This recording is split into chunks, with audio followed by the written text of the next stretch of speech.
बंधन भाग 18। संदेशवाहक बहुत शीघ्रता में आया हुआ लगता था। राजकीय शिष्टाचार का पूरा निर्वाह करने की ओर उसका ध्यान नहीं था। वह बुरी तरह हाँफ रहा था। कदाचित बिना रुके बिना विश्राम किए वह दौड़ता ही चला आया था। सत्यवती ने उसकी ओर सतेज दृष्टि से देखा, किंतु दूसरे ही क्षण उसकी दृष्टि में से तेज जैसे तिरोहित हो गया। जिज्ञासा की लहर उठी और उसके पीछे ही पीछे जैसे आशंका का ज्वार उठ खड़ा हुआ। सत्यवती अब रानी नहीं थी, राजमाता नहीं थी, राज परिवार की सदस्या भी नहीं थी। वह अब केवल माता थी। उसका पुत्र कुरुक्षेत्र में गंधर्वराज के साथ द्वैरथ युद्ध करने के लिए गया था। संदेशवाहक को भी जैसे शब्द नहीं मिल रहे थे। उसके होठ बोलने के लिए खुलते थे और फिर बिना बोले ही बंद हो जाते थे, या शायद वे बोलते थे और उनकी ध्वनि सत्यवती तक नहीं पहुंचती थी। बोलो संदेशवाहक। सत्यवती अपने स्वर की आतुरता को स्वयं पहचान रही थी। बोलो, मैं तुम्हें आज्ञा दे रही हूँ। संदेशवाहक के होंठ एक बार फिर कांपे और उसने सिर झुका लिया। राजाज्ञा की अवहेलना। सत्यवती स्वयं समझ नहीं पाई कि वह अपने आप से पूछ रही थी, संदेशवाहक से कुछ कह रही थी या उस पर आरोप लगा रही थी। नहीं राजमाता। संदेशवाहक जैसे आतंकित होकर बोला। समाचार ही ऐसा है कि कंठ से ध्वनि नहीं फूटती। सत्यवती के मन में आया कि जो शब्द संदेशवाहक के मुख से ध्वनित नहीं हो रहे, उन शब्दों को सत्यवती ध्वनि प्रदान करे। क्या सम्राट? अगले ही क्षण उसने स्वयं को संभाला। एक माँ के आशंकित मन की भयावहता को इस प्रकार अशुभ शब्द क्यों प्रदान करना चाहती है? संदेशवाहक कोई और संदेश भी लाया हो सकता है। हो सकता है कि चित्रांगद पराजित हुआ हो, बंदी हुआ हो, आहत हुआ हो। बाबा कहते थे सत्यवती किसी क्षत्रिय राजा की पुत्री थी। उसके मन ने कहा, यदि ऐसा है तो वह एक क्षत्रिय माता के समान पुत्र की वीरगति को क्यों स्वीकार करना नहीं चाहती? क्यों उसके अपमानजनक पराजय की कल्पना कर रही है, केवल इस आशा में कि उसका पुत्र जीवित तो रहेगा? बोलो संदेशवाहक। इस बार सत्यवती के स्वर में न आदेश था न राजमाता का तेज। वह जैसे अत्यंत साधारण नारी के रूप में असमान धरातल पर संदेशवाहक से वार्तालाप कर रही थी। राजमाता। सत्यवती के कोमल स्वर ने शायद संदेशवाहक को कुछ बल प्रदान किया था। अत्यंत शोक का समय है। हस्तिनापुर के दुर्भाग्य से कुरुक्षेत्र के युद्ध में सम्राट ने वीरगति पाई है। सत्यवती खड़ी नहीं रह सकी। दासियों ने संभाल न लिया होता तो शायद वह लड़खड़ाकर गिर ही पड़ी होती। तो वही हुआ जिसकी आशंका थी। सत्यवती ने लाखों बार अपने मन को समझाया था कि विधाता के साथ उसकी कोई शत्रुता नहीं है, कि जिसने उसका पति छीना वह उसका पुत्र भी छीन लेगा। पर वही हुआ था। सत्यवती की विधाता के साथ कोई शत्रुता नहीं थी, पर विधाता को उसके साथ कोई न कोई शत्रुता अवश्य थी। जिससे प्रेम किया, विधाता ने ऐसी दुर्बुद्धि दी कि उसे सत्यवती ने स्वयं ही त्याग दिया। पुत्र दिया तो कानीन पुत्र। बाबा को सत्यवती का कानीन पुत्र स्वीकार नहीं था। वह वहां पल रहा है पराशर के आश्रम में। कहते हैं कि बड़ा तेजस्वी ऋषि बन रहा है। लोग उस तरुण को अभी से महर्षि के समान पूजने लगे हैं, पर सत्यवती उसे अपना नहीं कह सकती।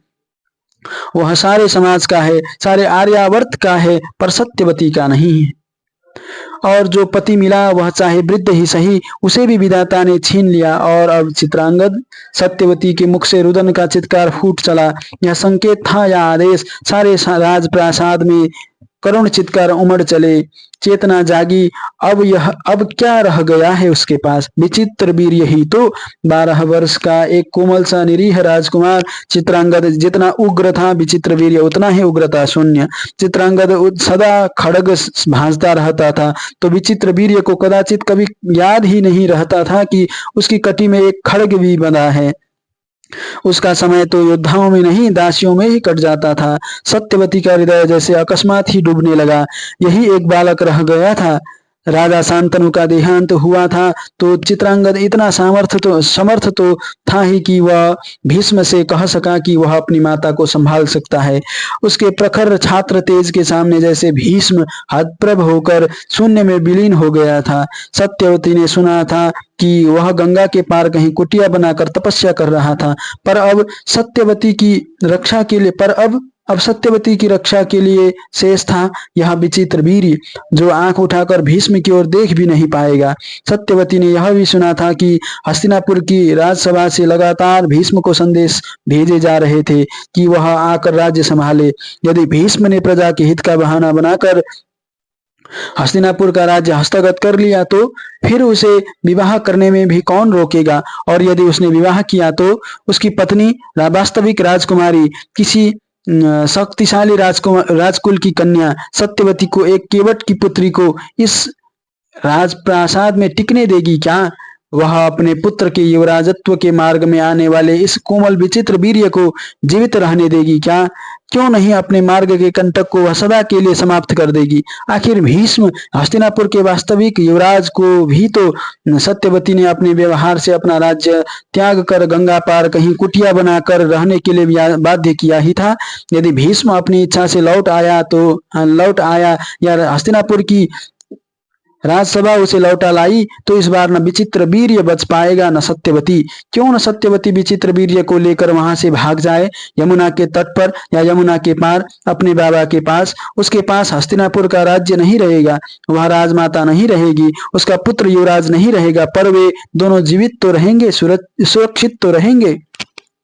सत्यवती की बुद्धि लगातार जैसे हस्तिनापुर छोड़कर किसी को कोई सूचना दिए बिना चुपचाप भाग जाने की योजना बना रही थी, और उसका हृदय टूट टूट कर कई छोटे छोटे टुकड़ों में बढ़ता जा रहा था।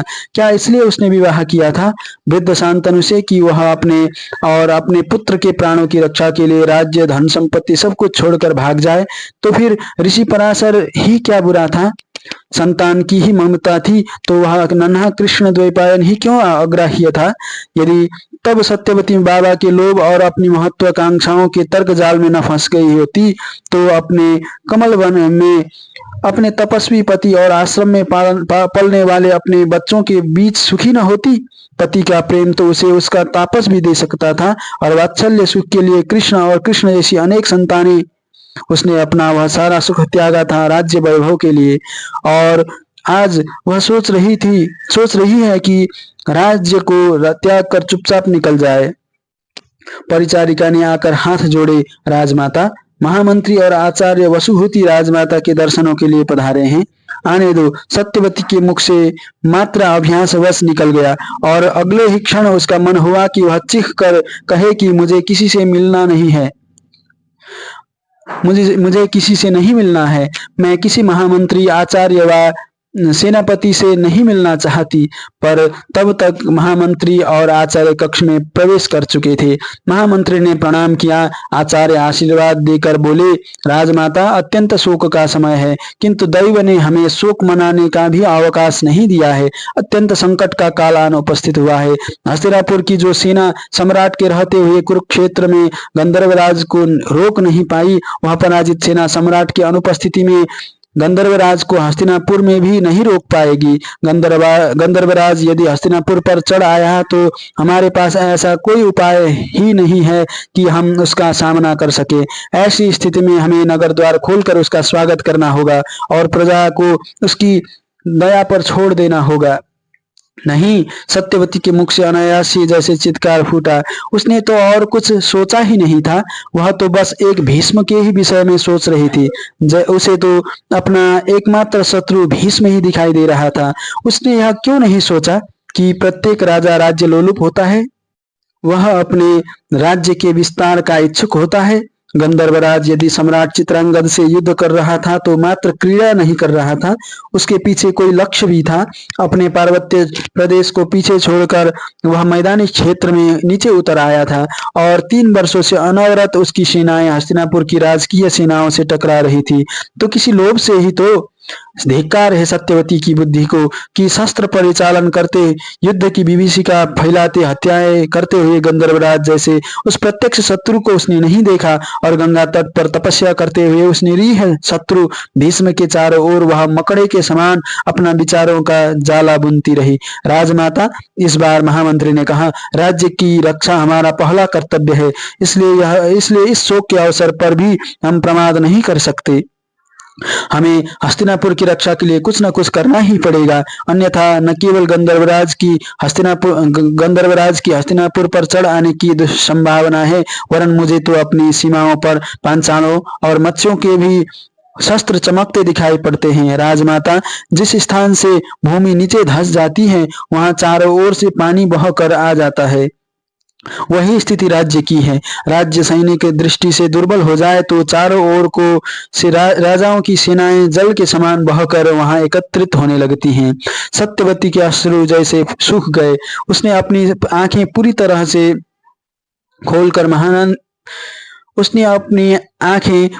से खोलकर महामंत्री पर टिकाई। पानी को रोकने के लिए महामंत्री का प्रस्ताव क्या है?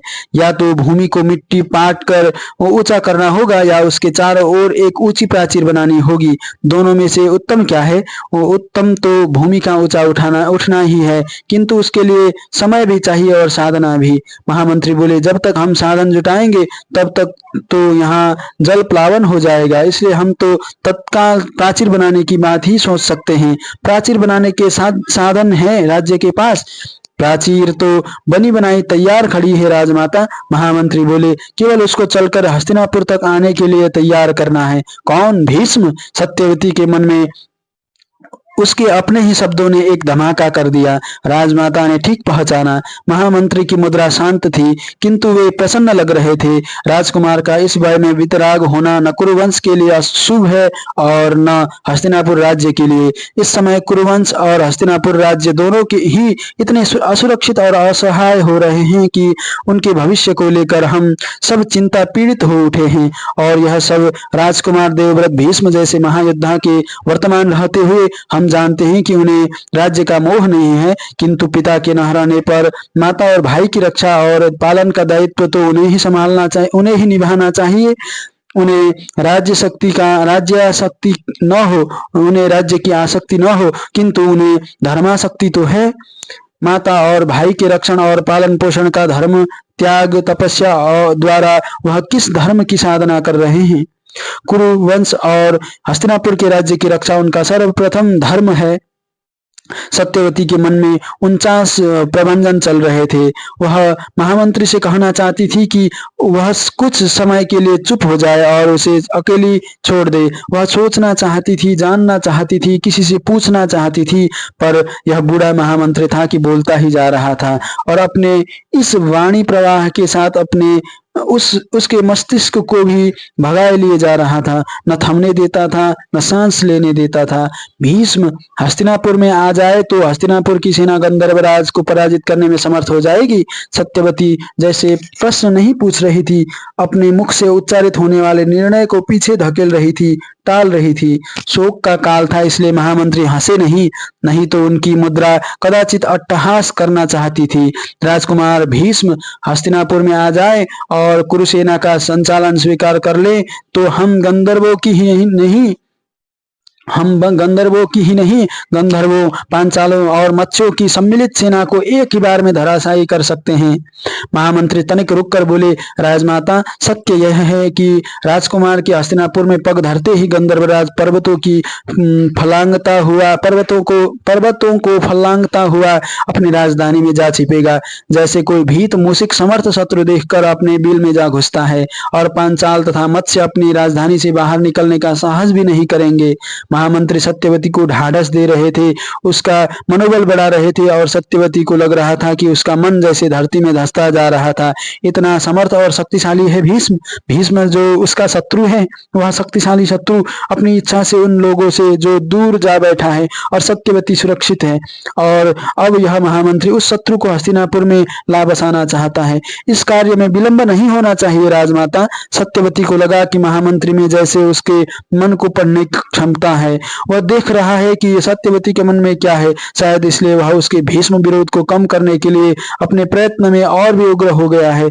विलंब से शत्रुओं का आत्मबल बढ़ेगा। हमें तत्काल ही गंधर्वों से कुरुक्षेत्र की नहीं, पूरा धर्म क्षेत्र छीनना होगा, नहीं तो राज्य की सीमाएं बहुत संकुचित हो जाएंगी। संकुचित सीमाएं किसी भी राज्य के लिए श्रेयस्कर नहीं होती राजमाता।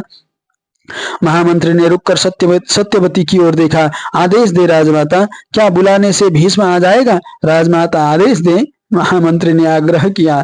सत्यवती का मस्तिष्क त्वरित गति से सोच रहा था। यह निर्णय ही दीर्घगामी होगा। यदि भीष्म आ गया और राज्य बच गया तो भीष्म से फिर किसी और व्याज से मुक्ति पाई जा सकती है, किंतु भीष्म को नहीं बुलाया और गंधर्वराज हस्तिनापुर में आ गया तो वह सत्यवती और विचित्रवीर्य का वध भी कर सकता है, जैसे उसने चित्रांगद का वध किया है। आदेश दे राजमाता, महामंत्री ने पुनः आग्रह किया। तो जाइए महामंत्री, आचार्य आप भी चले जाइए। और कहते कहते भी सत्यवती सोच रही थी, कहीं वह भूल तो नहीं कर रही, कहीं यह निर्णय उसके लिए घातक तो नहीं होगा। जाकर भीष्म से कहिए कि मैंने उसे बुलाया है। महामंत्री और आचार्य वसुमती चले गए और सत्यवती जैसे पछाड़ खाकर भूमि पर लौट गई। पता नहीं उसने क्या कर दिया। चित्रांगद का वध गंधर्वराज ने कर दिया और अब सत्यवती ने स्वयं भीष्म को बुलाया है। किस लिए? विचित्रवीर्य के वध के लिए। पर जैसे सत्यवती का अपना मन भी कुछ और ही वाणी बोल रहा था। क्यों वह बुद्धि से काम नहीं लेती? क्या उसके बाबा ने ऐसे ही एक संकट के जाल में फंसकर अपनी बुद्धि की तीक्ष्णता से उसके सूत्र काट नहीं दिए थे? उन्होंने राजा शांतनु और युवराज देवव्रत को एक ही बार में धराशायी कर दिया था। सत्यवती ने बाबा से क्या सीखा आज तक?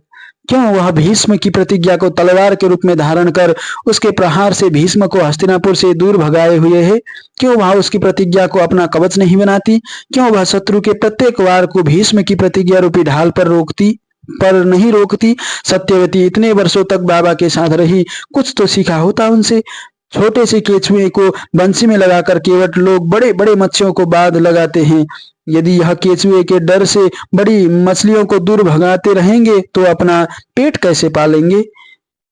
केवट बुद्धि तो इसमें है सत्यवती की भीष्म बंसी में फंसा हो और बंसी तेरे हाथ में हो। जैसे जैसे तू घुमाए वैसे वैसे वह घूमे, बंसी में फंसा रहे और तेरे इंगितों पर नाचता रहे, न तुझे निगल सके और न तुझे छोड़कर जा सके, दास बनकर रहे आयु भर। और सहसा जैसे सत्यवती के मन में कोई प्रकाश भर आया। बड़ी मूर्खता की तूने सत्यवती, उसने अपने आप से कहा। तूने भीष्म के पिता की पत्नी होने के अधिकार को भीष्म का बंधन नहीं बनाया। तूने उसके रज्जू को समेटने में बहुत जल्दी की। उस रज्जू से भीष्म को बांधा भी तो जा सकता था, किंतु अगले ही क्षण जैसे वह फिर सहम गई। उसने महामंत्री के कहने पर भीष्म को आमंत्रित किया है। निश्चित रूप से भीष्म के हस्तिनापुर में पग धरते ही राज्य के सारे अधिकार उसे सौंप दिए जाएंगे। उससे हस्तिनापुर सबल होगा, कुरुवंश निर्वीर्य होने से बच जाएगा। किंतु महामंत्री से सत्यवती ने यह नहीं पूछा कि स्वयं उसका और विचित्रवीर्य का भविष्य क्या होगा।